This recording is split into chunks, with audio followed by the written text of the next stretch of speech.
सुनिए, मैं अपने पिता के साथ इस मामले को लेकर जूझ रही हूँ क्योंकि उन्होंने कभी मुझसे माफी नहीं मांगी, कभी स्वीकार नहीं किया कि कुछ गलत किया है। माँ ने ये जानते हुए भी मेरा साथ नहीं दिया। माँ ने मुझे छोड़ दिया और पिता ने बुरा बर्ताव किया। समय के साथ वे बूढ़े हो गए थे और मुझसे मीलों दूर रहते थे और मुझे यही ठीक लगता था। वे आसपास ही थे। मैंने कभी उन्हें अपने जीवन में इतना अधिक शामिल नहीं किया, हालांकि हम उनसे मिलने जाया करते थे क्योंकि मैंने उन्हें माफ कर दिया था। मैं वहां ज्यादा देर नहीं रुकना चाहती थी, इसलिए जल्दी वापस आ जाती। क्योंकि वह बूढ़े थे इसलिए मैं कुछ पैसे उन्हें दे दिया करती थी, लेकिन अब भी कुछ कड़वाहट बाकी थी।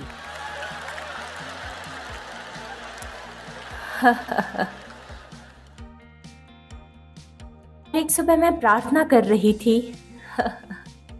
परमेश्वर अजीब बात करते हैं। मैं प्रार्थना कर रही थी और स्पष्ट रूप से पवित्र आत्मा ने मेरे हृदय में ये डाला, तेरे माता पिता बूढ़े हो रहे हैं, उनका स्वास्थ्य भी अच्छा नहीं है और उनके पास अच्छे डॉक्टर भी नहीं हैं। तू उन्हें अपने शहर में ले आ जहाँ तू रहती है। तुझे उनके लिए एक अच्छा सा घर खरीदना चाहिए और उनके मरने तक उनकी देखभाल करनी चाहिए। मैंने कहा, मुझसे दूर हो जा शैतान।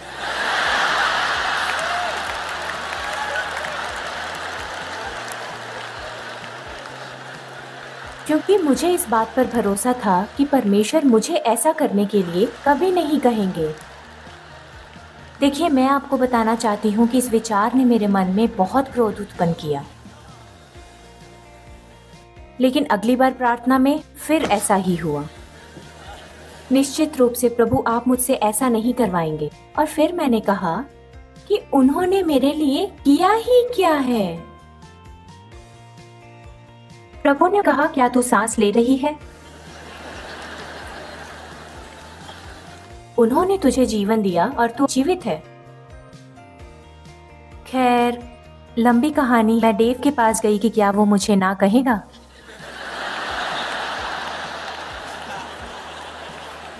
देखिए, ये नहीं हो सकता था कि देव ने जो थोड़े से पैसे जमा किए हैं उनसे वे मेरे निर्दयी और अभागे माता पिता के लिए घर खरीदें।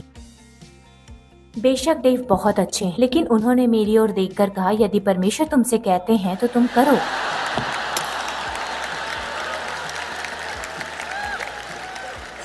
फिर हमने एक घर खरीदा, छोटा और खूबसूरत घर खरीदने की कोशिश की।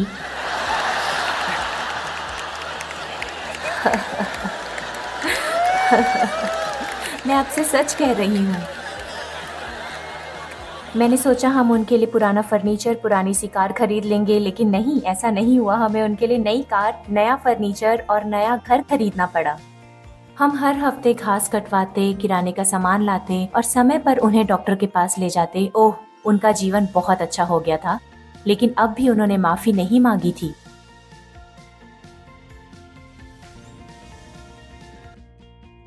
कुछ नहीं। खैर, 3 साल बीत गए।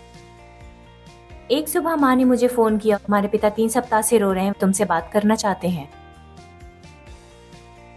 मैं वहां गई। उनकी आंखों में आंसू थे और क्योंकि वह बहुत बूढ़े थे, वॉकर से धीरे धीरे चलते थे।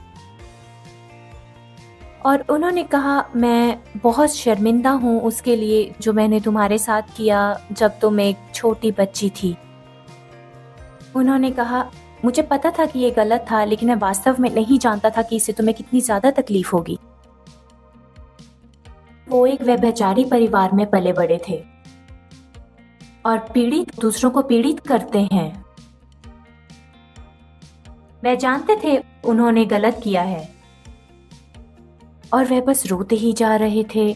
मैंने उन्हें गले लगाया। डेव वहीं थे। मैंने कहा, पिताजी कोई बात नहीं, मैं आपको माफ करती हूँ, बल्कि मैंने आपको पहले ही माफ कर दिया था। और फिर उन्होंने कहा, तुम्हें याद है 3 साल पहले हमने घर खरीदा था? उन्होंने कहा, ये बात मैं तुमसे 3 साल से कहना चाहता था, लेकिन हिम्मत नहीं जुटा पा रहा था। मैंने पूछा, क्या आप उधार पाना चाहते हैं? उन्होंने कहा, क्या ये मुमकिन है? क्या परमेश्वर मुझे माफ कर सकते हैं? हमने उन्हें समझाया और उनके साथ उधार पाने की प्रार्थना की। वे कुछ देर और रोए और उन्होंने कहा, मैं सचमुच बपतिस्मा लेना चाहता हूँ। जी हाँ। और फिर हम उन्हें अपने स्थानीय चर्च में ले गए डेव और मैंने उन्हें बपतिस्मा दिया।